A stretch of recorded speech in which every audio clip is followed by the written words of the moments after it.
Okay, I'm going to start this off with finishing up the complex numbers discussion because my other video stopped a little bit before the end of the complex numbers discussion. So the only other thing I didn't talk about was what to do when you have a complex number or an imaginary number in your denominator of a fraction.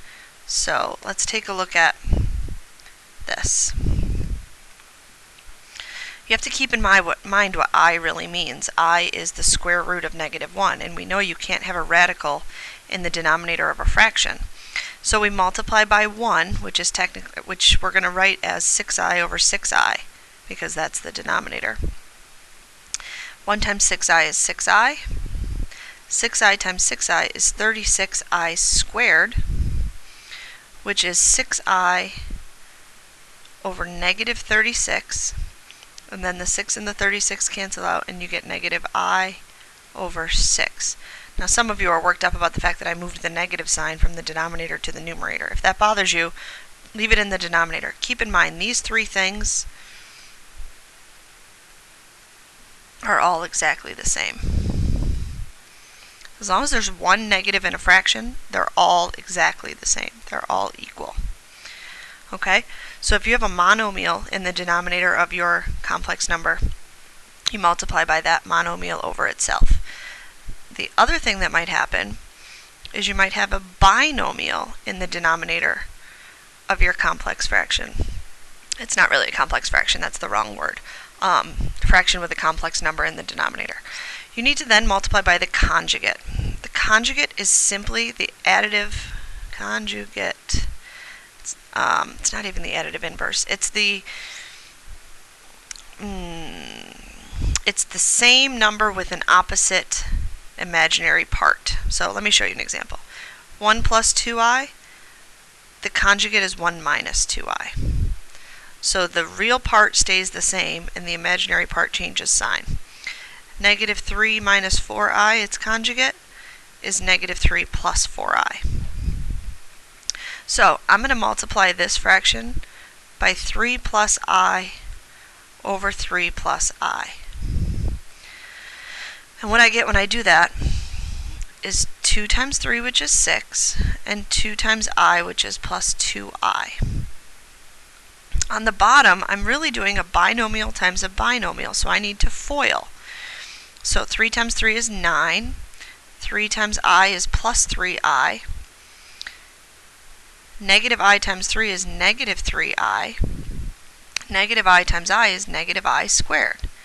Now the whole point of a conjugate, the whole point of changing the sign of this, is so that these will always cancel out. That will always happen. Your outside and your inside terms will always cancel out. It's kind of like the difference of perfect squares. So what we're going to end up with on the bottom now is 9 minus I squared. But we know that I squared equals -1. So this is really saying 9 minus -1, which is 9 plus 1, which is 10. So the answer to this is 6 plus 2i over 10. But again, those can all be reduced by 2. 3 plus I over 5 is your answer. Hopefully that makes sense and that will help you do that part of the homework. The other part of the homework deals with something called the discriminant. And here's what I'm going to tell you. When you put a parabola on a set of axes, actually I'm going to show it to you like this. One of 4 things can happen. The first thing that can happen is that your parabola can cross the x-axis in 2 really nice places. X squared minus 3x minus 10. Take a look at where that parabola crosses the x-axis. It crosses it at -2 and at 5. Those are rational numbers that are really nice. It's a factorable problem. This is factorable. If I factored into x minus 5 and x plus 2, I know the roots are 5 and -2. And I know where it crosses the x-axis. Another thing I need you to remember is that these 4 things all mean exactly the same thing. Roots, solutions, zeros, and x-intercepts. If I ask you for any of those things, I'm looking for the answer to the quadratic equation. Okay? So if you think about this, if this equaled 0, if this quadratic equation equaled 0, we would solve it, and we would find that the answers are -2 and 5. That's one thing that can happen. Another thing that can happen is that your parabola crosses your x-axis in not such a nice place, or in two not very nice places. See how that's not really on the -1? It's like -1 point something, and this is not really 1, 2, 3, 4, 5, 6. It's like 6 point something. These are actually going to be irrational roots. If I calculate the zeros, second calc 0. Notice that the decimal that I get here is incredibly nasty. -1.140055, and it stops here because the calculator runs out of room. This decimal really goes on forever and ever and ever and ever and ever. Okay? And the same thing would be true over here. Those would be called two real irrational roots. There's two roots because it crosses the x-axis twice. They're real because every number we've ever dealt with except for I is real. And irrational is a decimal that never ends and never repeats. Okay? Let's write these down. X squared minus 5x minus 7. X squared minus 5x minus 7. And the first one we did was x squared minus 3x minus 10. Okay, two more.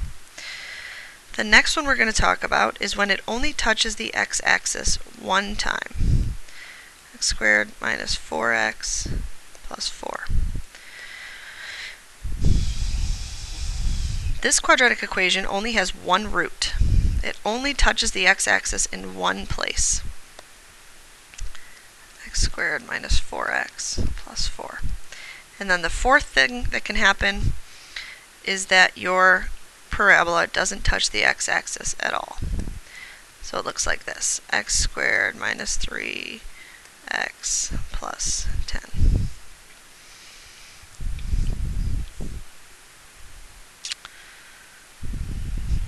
That parabola, if I change my window so you can see a little bit more of it,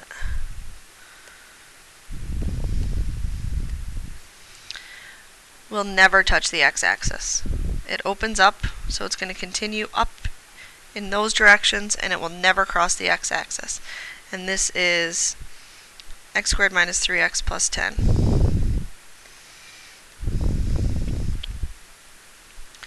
So, in order to tell what kind of roots these are going to be, we're going to look at the part of the quadratic formula that's under the radical, b squared minus 4ac. That is called the discriminant. Okay? So for this problem, let's just find b squared minus 4ac.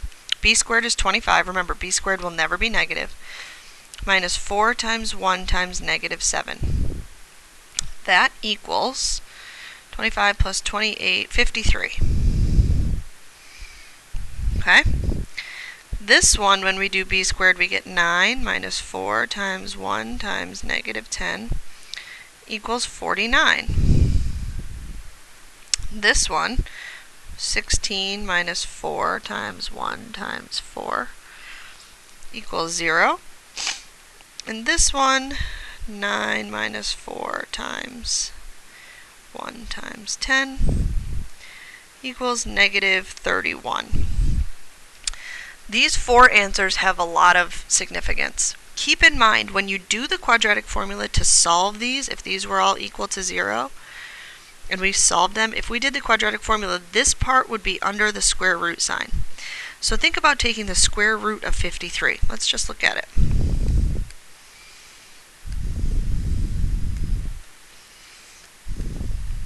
Oops.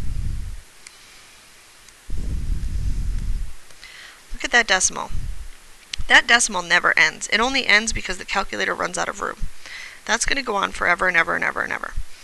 Because when you take the square root of a non-perfect square, you get what's called an irrational number. Okay? So this type of answer in the discriminant would give you 2 real irrational roots. Think about the square root of 49. It's 7. That's a really nice number. So if you get a discriminant that is a perfect square, then you get 2 real rational roots. And here's another little hint. If you get a discriminant that's a perfect square, your quadratic equation is easily factorable. So if I were you, I might want to check the discriminant first, see if it comes out to be one of these two things, for perfect square or 0. And if it does, go back and factor it, because you can factor it. If you get a discriminant that's irrational, or that's not a perfect square, you can't factor this. This is not a factorable equation. So it's just a real quick, easy way to tell if it's factorable or if it's not factorable. If it equals 0, that means, so think about what your quadratic formula would look like. If I did the quadratic formula on this problem, it would say 4 plus or minus the square root of 0, because I already figured that out, all over 2. Well, 4 plus 0 over 2 and 4 minus 0 over 2 are going to give me the same answer. So there's only one root. So when the discriminant equals 0, there's only one root, and that's the one that touched the x-axis one time. And then this one is the one that didn't touch the x-axis at all, because the discriminant is negative. And remember, you can't take the square root of a negative number. It would be I root 31, but that's not something that we can graph on our coordinate plane. So this would be 2 imaginary roots. And we don't care if it's rational or irrational, because it's imaginary. So imaginary numbers can't be rational or irrational. They're just simply imaginary. So here's what I needed you to memorize, this little table.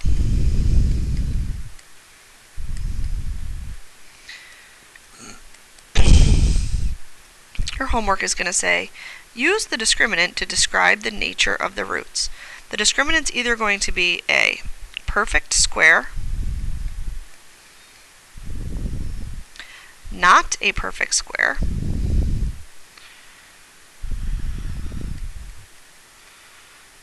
zero, or negative. Those are the only things that could happen with the discriminant.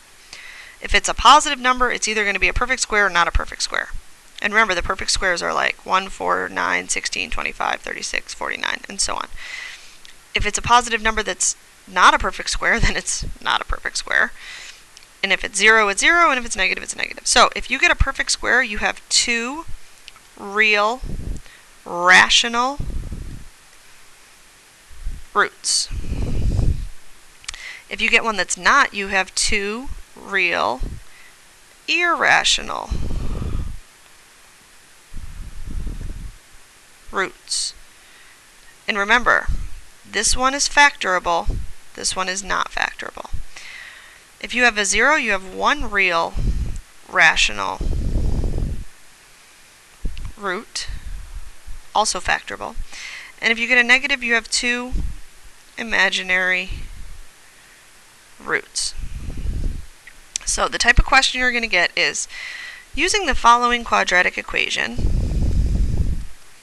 describe the nature of the roots. So all we care about is b squared minus 4ac. It doesn't say find the roots, it just says describe the nature of the roots. So b squared is 9, 4 times 2 times 6. Well, that's 48. 9 minus 48 is negative something. I don't know, 39? Doesn't matter. It's 2 imaginary roots because it's negative. Okay? Alright, I'm not going to do any more because you have a bunch to do for homework, and you can always watch someone else's video. But it's really important that you understand what the discriminant tells you.